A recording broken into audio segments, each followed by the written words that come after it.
If you're looking for some straight-up marketing advice that's super chilled and also a bit of a laugh, then grab yourself a drink and get ready for Marketing and Margaritas, a podcast that makes marketing entertaining. Brought to you by Rebel Nation, direct from regional Queensland. Hello and welcome to Marketing and Margaritas. Today we are joined by special guest Maree Franettovich. Thanks for coming in. And we're talking about building a strong and compelling brand. Yes, so Maree is from CareerForce Australia, and to start off, I just wanted to ask, give us a little bit of background. Why should anyone give a shit what you have to say? Well, thank you for having me today.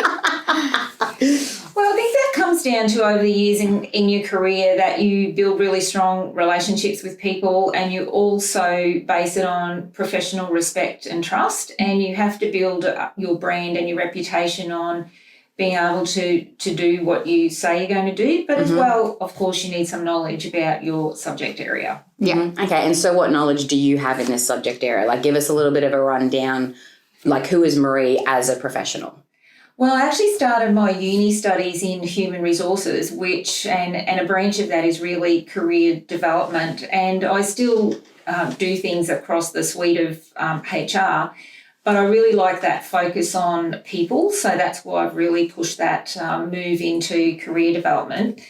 And having been an educator for many years at CQ University, basically on and off since 1982, then... That was a year before I was born. Oh, thank you for highlighting that. Ex-nay. Yeah. You're so glad you came on today, aren't you? Absolutely. You know, that just shows how, though, that I've survived the generational moves, and I've been able to adapt and thrive as we've evolved, and HR's evolved a lot. But look, people are people, and when you focus on people, they're just so important to every business. They're important in our communities. You don't have a business or a community without people. Like, it's the people that make something what it is. Absolutely. So, on both sides of the fence too, actually. It's like internally and your customers. Yeah, 100%. People drive businesses. People make a difference in businesses. People drive economies, and people build communities. So if you don't put a focus on your people, it really doesn't matter what else you've got. That whole sense of fulfillment that comes from your business, whether it's yourself as the business owner or whether it's people who work for you, you really need to ensure that you've got an appropriate focus on that and cash flow. Yes, we've had many a conversation about cash flow. I do try to take it all in, but you got many more years experience on me than that.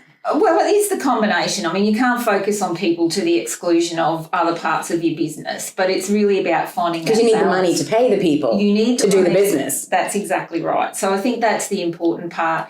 But certainly for me, so, you know, your qualifications give you a foundation, and I think they open you up to what are those aspects that you need to focus on. But if you don't put that into practice, and if you're not highly adaptable and flexible about what that means, but, you know, if you're going to work with people, they have to trust you because they invite you into really some of the deep, dark parts of their business life, which sometimes borders on the personal. So I think it's just important to know, and also that you're a vault. You know, what people tell me, whether it's from their business point of view or whether it's from their personal point of view, it goes into a vault, and it when I'm thinking about them, it's there and to the surface. But when I put that away then, because that's their story. Yeah. And that's the story we work on with them, but that's not a story for me to tell. Because it's not your, it's not my story. I could not agree with you more on all of that, and especially like that whole, we were talking about it the other day about what is a marketer, and it's like, oh, marketing, you know, like you need to be creative and analytical and strategic and all these detail-oriented, big picture, like it's all these different elements. And I was like, well, I think also part of being a marketer is you need to be a really good listener. You really need to be empathetic so you can understand the target audience and understand your client. And part of that is kind of being a bit of a counselor for people, you know, like even in, like, I would imagine so much more in what you do, especially in the career development space. But in marketing, people do come to you and they're like, you know, these are our troubles, this is what's not working, or, you know, whatever it is. And they can really sort of blurt stuff out to you. And you need to take that on board so that when you're trying to help them, it's not that you're telling other people, but you've got in the back of your mind, okay, this is a pain point, or this is, if we can help them fix this thing, that's going to alleviate so much stress for them, because part of what I believe marketing about is actually making life easier for people as well. So absolutely. Anyway, that was all about me, even though it's meant to be about you. Well, it's really about people come to you as Rebel Nation because they actually want you to assist them solve a problem. Yeah. So, and it's the same with career development. People come because they might be at a crossroads, and often that's about a combination between providing some information, because while we've got a World Wide Web, it actually makes life more difficult. There's too much information. There's too And much where to information. find things out. And even when you do talk to people, sometimes that can make you even more confused. Well, there's so many ways to do one thing, whatever it is. There's no reinventing the wheel anymore. Everything's just about been done to a point. So, finding what suits that person or that business and that journey they're on, that's a needle in a haystack some days. But getting clarity on what you want and what you're trying to achieve, but then also clarity on what information or resources or pathway you can do to get to what you want to achieve. Like, that sounds lovely, but that's hard. That's really hard. Absolutely. So, as my career's been on the road for a while, since you actually develop like a knowledge bank of certain things, but you have to continually update your information. And it's interesting when people are looking at their own careers, often they're caught with what I call old information. So, if you went to grade 12, let's say even 15 years ago, they think the pathway is whatever they were told at grade 12, and things have moved on so much. And if you're not up to date, and recently, for example, talking with a woman at a crossroads, was looking to do something different. Basically she thought it could only get to university because she was pondering university. She'd worked for many years, family, etc. So what she was looking at, she thought the pathway was this. And we had a conversation. I said, well, what are you actually trying to achieve, rather than let's work out. Instead of focusing on the uni part, what's the actual outcome that you want from that? That's right. Because uni is not the outcome you want. It's what you're using as a tool to get to an outcome. Exactly. So, we went through looking at a strengths, career action plan, just some tools. And I said, well, you actually can enter uni in a variety of ways now. And then that just changed the whole scope of things that she was doing, and gave her current information then for her to choose how she might like to develop her own career.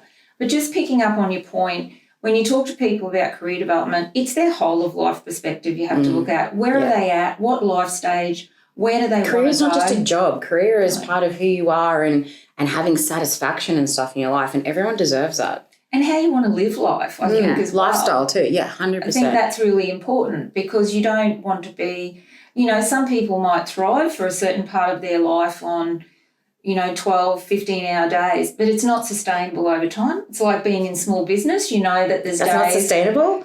Jeez, that's Maree. very Way to let a sustainable. truth bomb right at the start.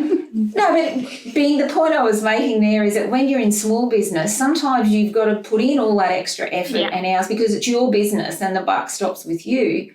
But you also know that you can do that for an intense period. But if that's your modus operandi forever, then there's other things that you need to look at. And there's a bigger problem if that is what you need to do for things to be successful. Yeah, 100%. Okay, so I'm going to get into what we're here to talk about today, which is building a strong and compelling brand. And by me getting into it, I mean we're getting into it, because I'm not the only person that's table. So storytelling is a big part of what you're passionate about with the career development and what you're doing with CareerForce. So how do we tie that into marketing and looking at it from that perspective? Well, I think from the point of view of your storytelling is another tool, and in this day and age it probably needs to be really, really prominent, whether as an individual you're trying to go out there and establish your career, or whether you're trying to establish it from a business point of view, because stories create connection. And if you can't connect, if as a business you can't connect with who you want to be your customers or even your current customers, then you've got to probably start to have a good look and where you're going to go. But storytelling should be at the core, because, you're not likely to go, oh, these are my values. That's a pretty sort of bland way of telling someone, whereas storytelling can embody your values and let your customers know, and even your team know, well, this is who we are and this is what we stand for, without having to say, oh, see that picture on the wall? Here's the dot points. Yeah, here's the dot points. We have those dot points. Like, we definitely have those values listed out for ourselves so that, like, it is a reminder of things. But there is story behind them. And they are imbued in everything as well. So it's not just a list that lives somewhere. Yeah. It is something that is then that we embody in other places as well, sort of thing, because that's part of our story. Yeah. And Jen and I had the conversation earlier.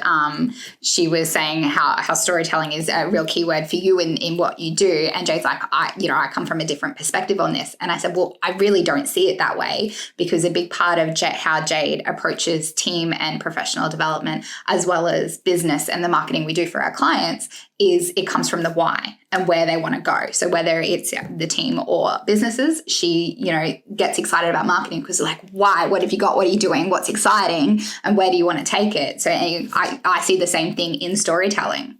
Absolutely. And really, if you think when you ask people their why, they're going to tell you a story. Yeah. And in that starts the first then of all those great questions that Jade asks as a marketing professional. Maree loves my questions. Well, so that you can get part of the backstory. That's it. I don't like taking things at face value. I want to get all the gritty details. Well, I think that granular level story is important, because that then helps you to get to know a business. The same for me in career development. I really need to take each person as an individual and get to a granular level. And sometimes you've got to dig and get past those layers. Yeah. And that's those questions. I think also storytelling starts to create the character and personality of your business, so that, look, there might be 2 or 3 people providing similar type services. Yeah. But what gets wrapped around that then becomes the story. It helps people get to know you. It helps people resonate with you. You see that point of difference and why you would choose one over the other. Yeah, you connect with someone else's story as opposed to them. And that story is not just, oh, this is how we started, this is our origin story, whatever. It's how they act. It's how they actually, like, if you have 2 people giving the same service, one is going to deliver it in this way, while someone else will deliver it in that way. And part of that is actually because of how they started it. And for us, that comes back to those brand values and that voice and how they market. Like, that's where we use that story. And you really want then your staff to be telling the stories. That really then start to get into that bigger picture of culture. So you then create a culture. It comes getting everyone on the same page and stuff too, man. Like, this is who we are. And it's sort of then, when people are unified and part of a team, that's when you can work at your best, because you're bouncing off each other and collaborating and everything, because you're all on that one same page, looking towards that one same mission or whatever. And it projects pride. There's nothing nicer when you go to talk to people in a business and, really what you're looking for. So, when I come to Rebel Nation, I'm looking for you to solve my whatever business focus problem is. Yeah. So then how you respond to that starts that relationship. And it's in that connection and storytelling that as a customer, potential customer or client, you then get to choose who you're going to work with. And it can work the other way as well. The customer story also sometimes says to a business, maybe we're not a good fit. I've had those red flags. Yeah, 100%. Yeah. And I think, everybody needs their bread and butter, let's face it, in terms of cash flow. But it's really nice, and it actually keeps you staying positive and energised if you can be working with clients you fit with and you find that out through their storytelling. And sometimes it's about the owners. That story starts it off, but then there'll be other hero moments, and those hero moments, not that I usually like those terms, but those hero moments become then the other stories that get told, that get created as a whole in the business. And you can tell those stories. Oh, remember the time we had, we had this really big job and then we had the power blackout. And we managed to get through. And deliver. And that segues perfectly in our next question, which is, how do you find your story? Like, it's all well and good to say you need to tell your story, but for people who are not familiar with that or who maybe have been struggling with that, how do you think a business finds its story? I think you need to go to somebody that will help you and ask a lot of questions. Look, it's always difficult when you're asked about yourself. Well, I find yes, because you don't think your own, and we've had this conversation Many a time. on a personal level as well, that you just don't think that your own stuff is interesting. Because you did it. It's just, and anyone can do what I can do, and what I do is not even that good. So, yeah. Well, that's probably a beg to differ comment. But look, when you deal with people, my focus needs to be on them. So I'm always more interested in their story. But obviously, if they want me to work with them, they want to know a little bit about my story. And in that context, it's probably a little bit easier to tell. But when you find your story, I think you start with your strengths, to be honest. And if you that sounds really simple, but that is also difficult. Well, your strengths and your passions. It's like, what do you do well? What do you enjoy doing? We've had this conversation before about you as well, and you did not find it very easy either. This is where you'd sit down with either someone like Maree or with your team, and you start pulling that out. It doesn't have to be a wholly and solely just because you own a business or you run a business. Oh, no, I just mean, I think that understanding and embracing, recognizing and embracing your strengths is not always easy. I still remember being at a workshop with someone. Sorry, did we preface this episode that it was going to be easy? Yes. I think Maree said it really simply. Find your strengths. Tick. On to the next thing. No, well, it is a bit more challenging because you have to ask yourself some questions and you have to look inward. But there's a range of tools that you can use for that from a career perspective. And then you can go, well, okay, but asking women in particular, 3 things they're good at is may as well ask them to fly to the moon because it is a red flag to them because women, and at the risk of slight stereotyping, their focus traditionally has tended to be about others, caring for others and looking after others. So when you ask them to look inward, it's really, really challenging. Because they're not used to it. No. They're flexing a muscle that they're not used to doing. That's so right. It's like, oh, shit, I've never had to think about this before. I don't know what the answer is. Give them a list of 50 things to get done that day and they'll very likely power through it. Yeah. So, there's a strength. I'm a make it happen person. I'm organised, so those are the things. But look, we have some simple tools at CareerForce Australia we use to go through with people, and they're literally really simple, but it really brings out those things. And it's the same when you want to go, so those are the things you do to market brand you. But then when you go to business, you really do need to get some professional assistance because you need that line of sort of separation where someone who you know and trust and you've built that relationship with can go, no, I don't think so, or I do think so. Don't actually think your brand value does, right? No. And they can look at the consistency and find those bits. And, when you've got someone who asks a lot of questions, listens well and cares about what they do, and that was one of the things I hadn't mentioned before, you've got to have that care factor in a professional sense. You've got to care about what it is you're helping people with. Yeah. Because that changes your whole persona then about how you deliver, and it also creates your story. Oh, they seem to really care. I mean, how many times have you heard that? Well, they seem to really understand my business, or they know what I was looking for. It's and nice from a marketing perspective, you really need that. Yeah. It's nicer doing the work from that side if you do care and if you are interested and passionate about something as well. You're not half-assing it or, going in with if you like it, you like it. If you don't, whatever kind of thing. It definitely makes it easier from both. And that's I know for me personally, because what we do is we're marketing a business, so we're polishing someone up and putting the best parts of them out there. That's so much easier for me to do if I know the other person cares about what they do as well. Yeah. So, when you work with someone who's, and it's such an overused term, but when someone's passionate and you can feel that energy, you can feel that passion that they love doing what they do and working with who they work with, that then invigorates me because I'm like, well, you can do this, this, and this. And I find that inspiring. And yeah, it's nice. I think everyone likes working with people who enjoy what they do. Whether it's a marketing person or a Sparky or whatever. I've got a great plumber who he's a really lovely guy. He really enjoys what he does. He's really professional and everything. And he just, he's happy to go about his day sort of thing. And it's, it's more than just yes, it's just a tradie relationship, but it's not something where I'm like, oh God, I have to call this guy and he's going to, be annoying and everything. It's a good experience. And I don't have any problem with it. And that's a perfect example of how that storytelling adds to his brand. Because the story really is they're solving some problem for you. Yeah. Or recently, we had some painting done And for me, it's about the joy, the joy that comes. Yes, you've got to move all this stuff and rearrange, and it's a process. Great chance to clean out. But, the joy. That it brings you afterwards. If you say, well, what do you do? If you said that to a painter, they said, I paint. In actual fact, they bring joy. Yeah. And as soon as you have that shift in mindset, that's creates a whole different story. Yeah. And I think that's part of it. And part of the story is the person comes, they're good at what they do, they don't intrude. Again, they take pride in their work and stuff. Yeah. And they and then you know that they're going to do a good job because they care about doing a good job. And that's what we want. Like when we pay someone money, it's like, yes, it's to get the job done, but you also do want it done well.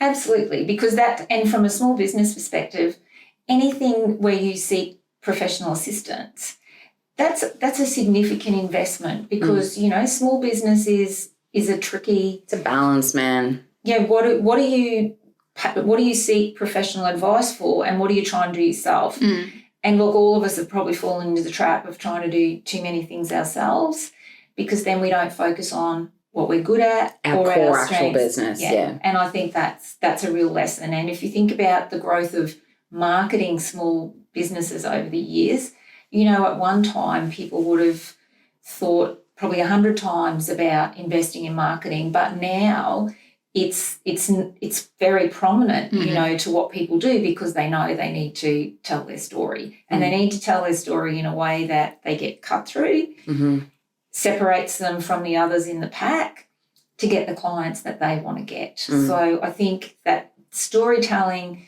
it's just such a nice way of even getting across firm points as well as getting across joy and celebration and, all those types of things. So, yeah, it's about and articulating your brand. That's how I see it, is being clear about who you are, what you have to offer.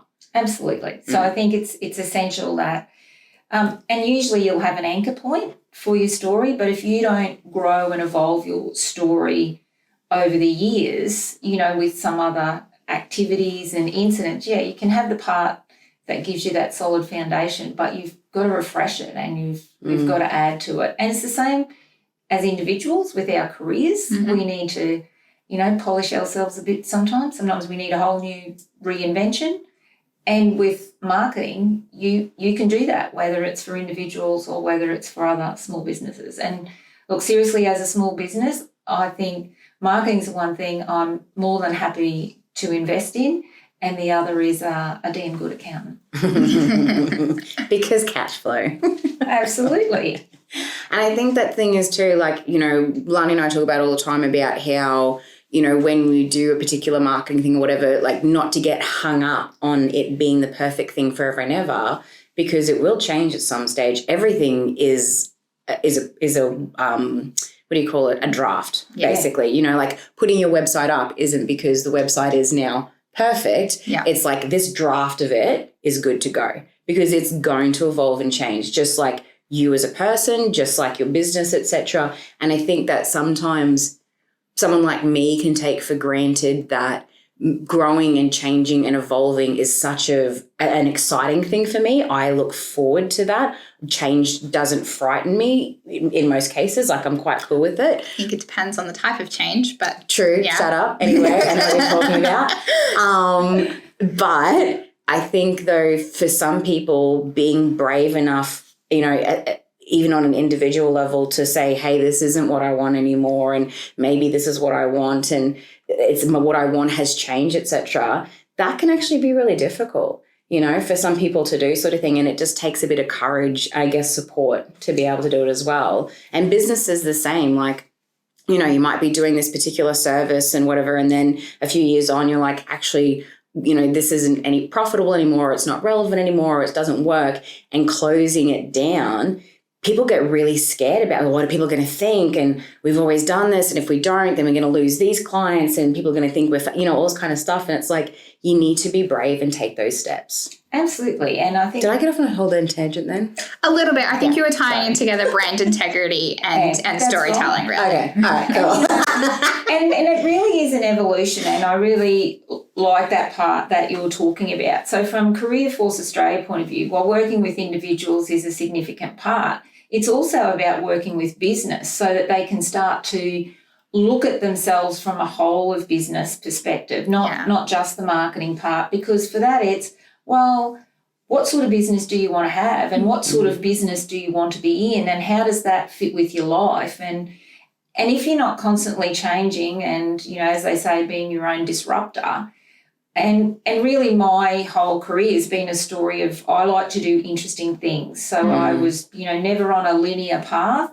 It was always, oh, that sounds interesting. Maybe I'd like to do that. And I've really done that, but always with, you know, you still got to pay your bills, but you've got to be open to opportunity, and you've got to be able to see opportunity and then see if you can position yourself to take advantage of opportunity, because you can't think about whether it's your business, my business. You can't just think about tomorrow. You know, think, what's the story that I want to tell in 3 to 5 years? And don't be rigid on that. Correct. Yeah, because if you be flexible, the pathway to where you want to go might not look like what you think it's going to. I think people get their blinkers on and just like, this is where we're going. And you lose your integrity then too, because you're blind to anything else that's happening. I couldn't agree more on that. And I think about people, you know, when we ask grade 11 and 12 what they want to do with the rest of their life. That was such a scary time. And you're like, I need to know what I'm going to do forever now.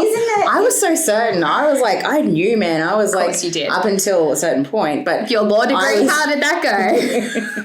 But you actually aren't making a decision for the rest of your life. It's just the next step. But that's the narrative, and this is that story. And I remember saying that to the kids and like my niece and nephews, when they were growing up and everything, and like planning what they were going to do. And Taryn especially was sort of like, oh, you know, I don't know if this is actually a good idea or if this is a good career or whatever. And I was like, yeah, but if you're really excited about it, do that. And if it doesn't work out, you're allowed to do other things. Absolutely. Or if it does work out, but then you don't actually like it or whatever, you're allowed to do other things. And same in business. That's exactly what I was going to say. It still applies, not whatever age you are at. Yeah, 100%, man. They say, like, you know, you can have multiple careers and pathways and stuff in your life and in business as well. I mean, we're not exactly going to be being a coffee shop tomorrow or anything. Or maybe, I don't know. Actually, now I've said that, it sounds kind of cool. Rebel Nation Cafe. Wow.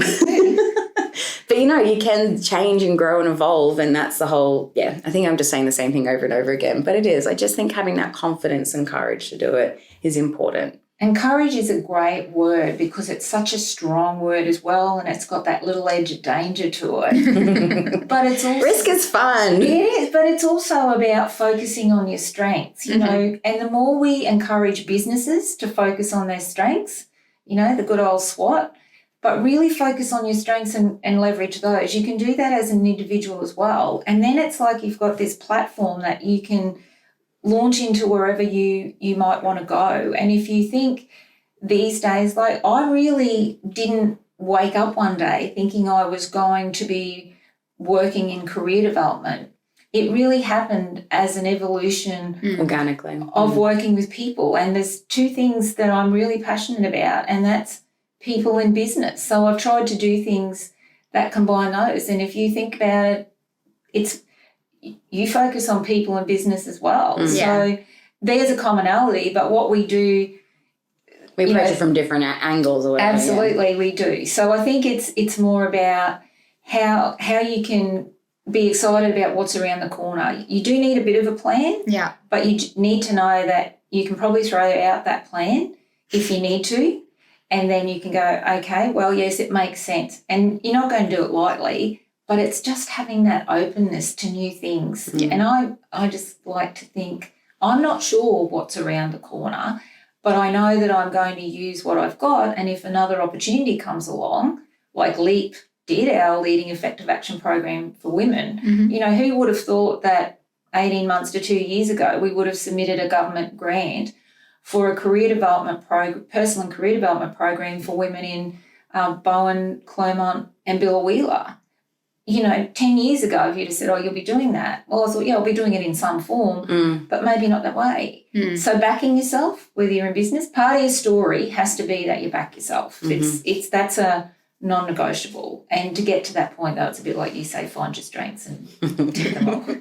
And just to tie that back in with that, you know, today we want to talk about building a strong, compelling brand. Yes, definitely storytelling is an excellent way of doing that. Another thing I know that you're really passionate, even though you're not a marketing person, you've got quite a lot of marketing nous about you. And one thing I've always felt really... take that compliment. I just slipped that in there. Yeah, thank you. One of the things I've always really admired about you, because it's something that I bang on a lot and I don't think people always get it, is brand integrity as well. So why do you think brand integrity is important? Well, it's a bit like that old thing. Many years ago, there weren't all these voluminous contracts we have now, and people, and it was called the gentleman's agreement, because in those days, pretty much blokes, were the ones that did business, allowed to do business. Mm-hmm. But what it is, it means that you've given your word. So you've given something of yourself to somebody, say, this is what I'm going to do. So it goes to business, reputation, and personal. Because if you say you're going to do it, you have to do it. Yep, things happen. Keep people informed along the way. But if you're not who you say you are and who you project you are, then eventually someone will find out you're a bit of a fake. It might take a while, and that's why your brand integrity is so important. What is it that you're putting out there, and how can are you true to it? And are you true to it? Can you back it up? And is the wraparound stuff true to it as well? It's because people can build a false story as well. That's exactly right. That storytelling will still happen. It will just go probably a way you're not really wanting it to. Absolutely. And these days, with things we transact so much of our lives in the public domain, you need to be even more careful about your integrity, because it's really there for the world to see or for the world to find out. Yeah. And the old adage of that people like to do business with people they know and trust. Some of those lovely adjectives, like, being reputable and being trustworthy and being reliable. Yeah. Those are really important. And if you can put those, if you ask, a sample of your clients, what do you like about doing business with Rebel Nation? And they can go, oh, they're exciting and they're reliable and then whatever. Exciting, are we? Yes. So, well, if you get people, the narrative of your story is important to brand integrity. You can have a lot of stories, but if it's how that story is formulated, so you can pick the words and go, yeah, that's the story. So I just think it's a fascinating way, and you can have a number of stories that say similar things. So it's not like you're pumping out, oh, these are our values, tick, tick, tick. You're actually creating who you are through a range of those stories. So your brand integrity is at the core of your brand identity. Agreed. So, okay, if storytelling and brand integrity is about building trust and credibility and building relationships, etc., then how can we encourage our team, whether that be our staff or what else have I got here? Board or stakeholders. Yeah, so the other people around us, how do you get other people to jump on board, as our wrap-up tip for today? How do you get people to jump on board with that? Because obviously you work with a lot of different teams in a lot of different capacities. I think part of it is about letting people have part of their own. What do they contribute? And you can acknowledge that contribution, because that builds your story, and it also creates a really rich fabric for your story, but also acknowledgement so that you can get that, and celebrating success. I think that's so important to, continuing that inner motivation for staff to get on board. I wouldn't have thought of it from that perspective. That's really interesting, Maree, that you say it in that way, yeah. And it's success and it might be something, that Alana's done that was particularly for her important, and that needs to be acknowledged by the team. And it's about little steps. We spoke with our women a lot on our program about celebrating success. And that might be, right, I've finished that. I'm now going to go and have a cup of coffee. We're not talking about gala balls here. We're talking about little things that acknowledge people's contributions or progress, whatever it might be. And you can do that informally, you can do it formally, but I think you just need a mix, and it needs to be part of your identity as, we acknowledge our team, we contribute, and then you want to be part of something. People want to be part of things that are going somewhere. Yeah. And they want to be part of things that are meaningful. And if they're a part of that purpose, then it is more than just a job. And I think people deserve obviously to have what they do acknowledged, but they also deserve to give themselves a pat on the back too, man. I think that's one of the things that's trickier. Like, it's a lot easier to recognize when someone else is doing well. It's a bit harder to sort of go, you know what, I fucking killed it today. And so now I'm going to go have a cocktail. I mean, that's easy for me to do, but I think for some people it's a struggle. I think it is. And, you know, for some people, again, it's you say, how do you find your story? Well, putting a focus on yourself, but you actually need to make that a good habit. Yeah. So what have you, and if you think about it as what have you accomplished, you know, depending on how you actually ask the question sometimes is how you get the answer. And if you can help people with examples, well, you know, that client we had that we were talking with and we couldn't quite find how to get that. Well, today I had a real breakthrough with that client and, you know, now we've been able to make some more progress. Yeah. What a great story. We used to have a section of our team meeting, our weekly team meeting, where we'd bring a win to the meeting. So if someone had something to celebrate, big or small, or just, you know, I got this across the line finally with this client. We've been working on it for ages and we finally got it to, you know, finish. We would come together during team meeting and that would be a time to celebrate that. Why did we stop doing that? Well, when you do something for a certain amount of time, it does become monotonous. You can't just continue that forever. It doesn't feel like a celebration. Yeah, exactly. But also, like you're ticking a box and you're not actually giving it its full. It's good to have a reflection prompt, but sometimes you do have to shake that up. But I think it's giving people the option if there's something they want to share about, you know, accomplishments. But certainly through our lead program with the women, we really put the focus on them and. You know, and we even asked them what they liked about themselves. That's the granular level we were trying to get to because that's the inner core of your story, you know, and it's the same forever. What do we like about it? Doesn't matter what your clients like.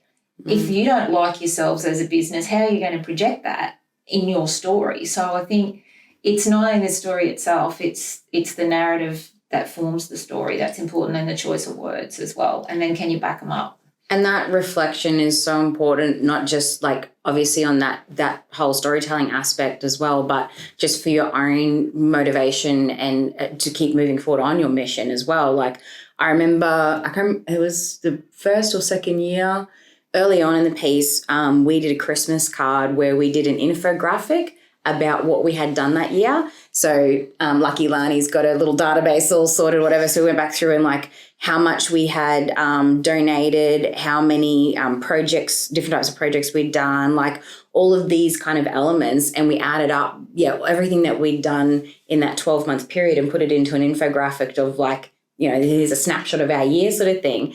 And it was surprising. Like, we should go back and find that. But it was like, I was just like, holy shit, we really achieved a lot. Like, and that's when we were quite a small team too, sort of thing. It was just, like, especially I think the giving back part of it for me, it was really quite significant because it's something I don't feel like I always feel like you can do more. You know what I mean? Like, I think when it comes to giving back, there's never like a cutoff point. You always feel like there's more you can do, but then reflecting on how much you have done as well. And it's like, okay, maybe I have helped make a bit of a difference this year.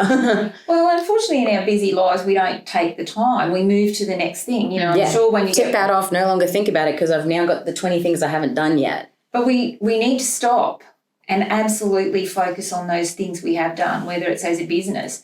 And that is another way to add to your story because that's about impact. And we don't talk about impact enough. Yes, adding up all those things is great. But what impact did it have? How did it make a difference? How did it move your business forward? How did it make the team feel? And even your contribution into community, how did that make those organisations feel you assisted? But how did it add to the story of your team? You know, we're here for more than just our cash flow. Keep an eye on that cash flow. No. But it's really important to do that. So when you talk about it, it is about taking time to stop, and I think that needs to be built in because we don't do it often enough as individuals, but we certainly often don't do it as a business. And when we do, sometimes it's not always in the best circumstances. Yeah. And why wouldn't you want to look at what have you done that's made you successful, or what have you made you that allowed you to endure during tough times? So I think that's just so important to have those times to stop and reflect on that. You don't have to do it in team meetings all the time, but certainly as a business, you need to have a look at it. And that's a great way. Yep, tally it up. I need the person to operate the database, not me. But it is, and that reflection is really, really important because you go, okay, it's another way of going what worked and what didn't, and you want to do more of what works and less of what didn't. So, again, that's part of your story. So I think, but it's around impact. You know, we really need to move to thinking about what impact we're having because that goes to the core of our integrity and identity. As well. Thank you so much, Maree. I really don't ever listen or watch back the podcasts, not because I don't think they're good, but because I don't like watching myself. But I feel like this is one I'm going to have to listen back to so I can take some notes because there's a couple, because I'm such a note taker, there's a couple times I've actually gone to write something down. I'm like, no, you're on camera and don't do that. It's awkward. But I think this is one I'm definitely going to be taking some notes from. So thank you so much for coming on and sharing all this and putting up with all of my overt and subtle jibes as well. Well done to you. Thank you very much for the opportunity. It's been a great morning. Thank you, Maree. Cheers. Cheers. Thanks for listening to this episode of Marketing and Margaritas. Find more free marketing tips, tricks and laughs at rebelnation.com.au.